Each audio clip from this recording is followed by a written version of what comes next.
শুঁটকি মাছ পছন্দ করে না এমন লোক কিন্তু খুবই কম আছে। সাধারণত অনেক লোকই শুঁটকি মাছ দিয়ে ভাত খেতে খুবই ভালোবাসে। Hello everyone, welcome my channel. শুরু করছি আজকে লোভনীয় স্বাদের চিংড়ি শুঁটকি ভর্তা। চিংড়ি শুঁটকির ভর্তা বানাবো, তাই চিংড়ি শুঁটকিকে নিয়েছি। এবার এই মাছগুলো আমি ভালো করে বেছে নেব। এই মাছের মধ্যে প্রচুর পরিমাণে বালি থাকে, আর সাথে আমি এই মাথাগুলোকেও ছাড়িয়ে নেব মাছের থেকে এইরকমভাবে। এই বাটিটার মধ্যে একটা একটা করে পরিষ্কার করে বেছে বেছে তুলে নিচ্ছি। মাছটা আমি বেছে নিলাম, কত ময়লা বেরিয়েছে। এই যে মাথাগুলো সব ছাড়িয়ে নিয়েছি, সাথে বালি বালিও রয়েছে। মাছ বাছার পরে এই যে মাছটা আমি আলাদা করে নিয়েছি। আমি সেখানে নিয়েছি দুটো মাঝারি সাইজের পেঁয়াজ, আর নিয়েছি 3টে শুকনো লঙ্কা, আর একটা গোটা রসুন। এবার এগুলোকে আমি কেটে নেব। ঝালটা কিন্তু যে যেমন খাবে তেমনই ঝালটা দেবে। এর থেকে বেশি ঝাল খেলে এর থেকে বেশি ঝালই ইউজ করবে। মাছগুলোকে আমি হালকা উষ্ণ গরম জল দিয়ে 3-4 বার করে ধুয়ে নেব, তবেই পরিষ্কার হবে। এই রকমভাবে 3-4 বার করে ধুয়ে নেব। যদি মাছের মধ্যে বালি থেকে থাকে তাহলে মাছ থেকে বালিটা চলে যাবে। এইভাবে তুলে নেব, তুলে তুলে পরিষ্কার করে নেব। মাছগুলো ধোয়া কমপ্লিট হয়ে গেছে আমার। আমি পেঁয়াজ দুটোকে কুচিয়ে নিয়েছি, আর রসুনটাকেও ছাড়িয়ে নিয়েছি, আর লঙ্কাটাকেও ছাড়িয়ে নিয়েছি। এবার চিংড়ি মাছগুলোকে আমি ভেজে নেব। কড়াই গরম করে তাতে আমি সর্ষের তেল দিয়ে দিলাম।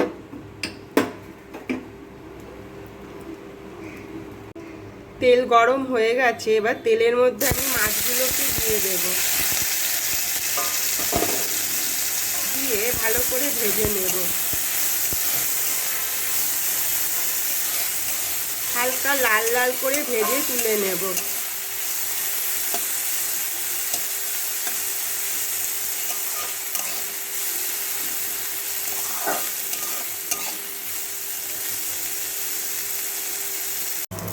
মাছগুলো কিন্তু প্রায় লাল লাল হয়ে গেছে। এবার আমি মাছগুলো তুলে একটা পাত্রে রেখে দেব। এই কড়াইতেই আবার একটু সর্ষের তেল দিয়ে দিলাম, 2 চামচ মতো সর্ষের তেল দিয়ে দিলাম। প্রথমে লঙ্কা 3টেকে হালকা করে ভেজে নেব।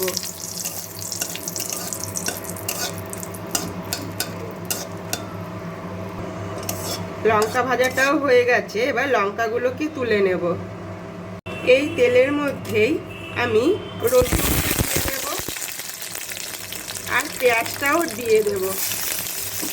পেঁয়াজ আর রসুনগুলোকে ভালো করে ভেজে নেব, একটু নরম নরম করে ভেজে নেব। পুরো ব্রাউন না করলেও হবে, হালকা হালকা করে নরম করে ভেজে নেব।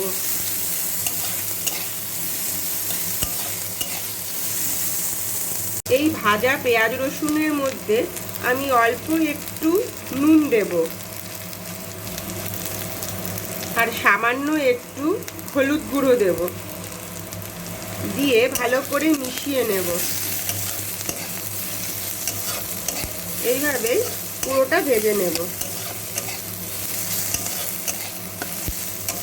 নুন দেওয়াতে পেঁয়াজগুলো অনেকটাই নরম হয়ে গেছে, আর একটু হলে তুলে নেব। ভাজাটা প্রায় হয়ে গেছে, আর ভাজবো না।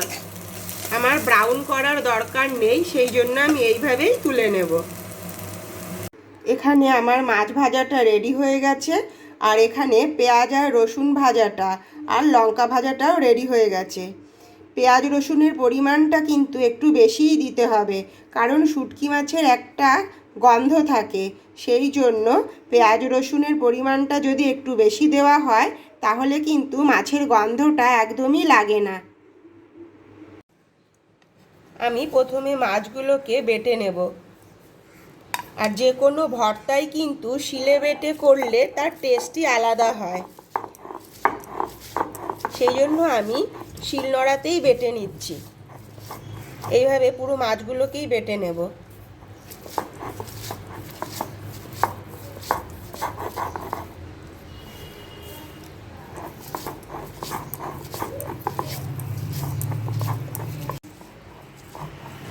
বাটাটা আমার প্রায় হয়ে গেছে।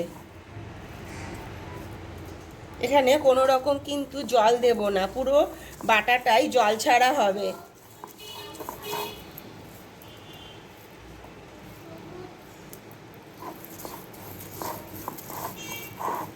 এবার লঙ্কাটাকে বেটে নেব।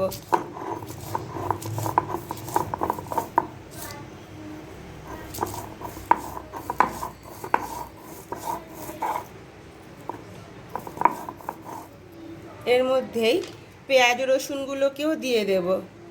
পেঁয়াজ রসুনগুলো দিয়ে একসঙ্গেই বাটবো।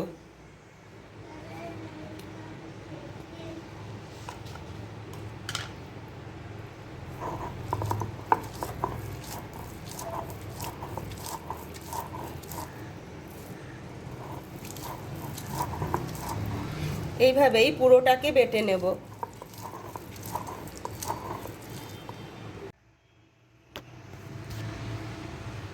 পেঁয়াজ রসুনটা বাটা হয়ে গেছে, এবার আমি স্বাদ মতো নুন দিয়ে দেব। নুনটাও একটু বেটে নেব।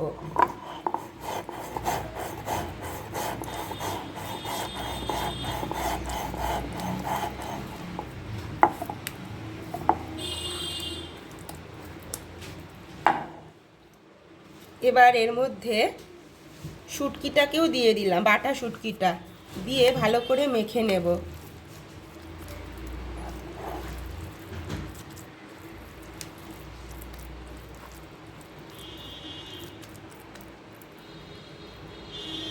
ভালো করে মেখে আমি এবার শিলনোড়া থেকে তুলে নিয়েছি। আমার কিন্তু শুটকি মাছের ভর্তাটা রেডি হয়ে গেছে। দেখতে এইরকম হয়েছে। গরম গরম ভাতে খেলে এক থালা ভাত নিমেষেই শেষ হয়ে যাবে। যদি আমার ভিডিওটি সকলের ভালো লেগে থাকে তাহলে অবশ্যই লাইক, কমেন্ট, শেয়ার আর সাবস্ক্রাইব করো। দেখা হবে আবার নেক্সট ভিডিওয়ে। Take care, bye bye, thank you.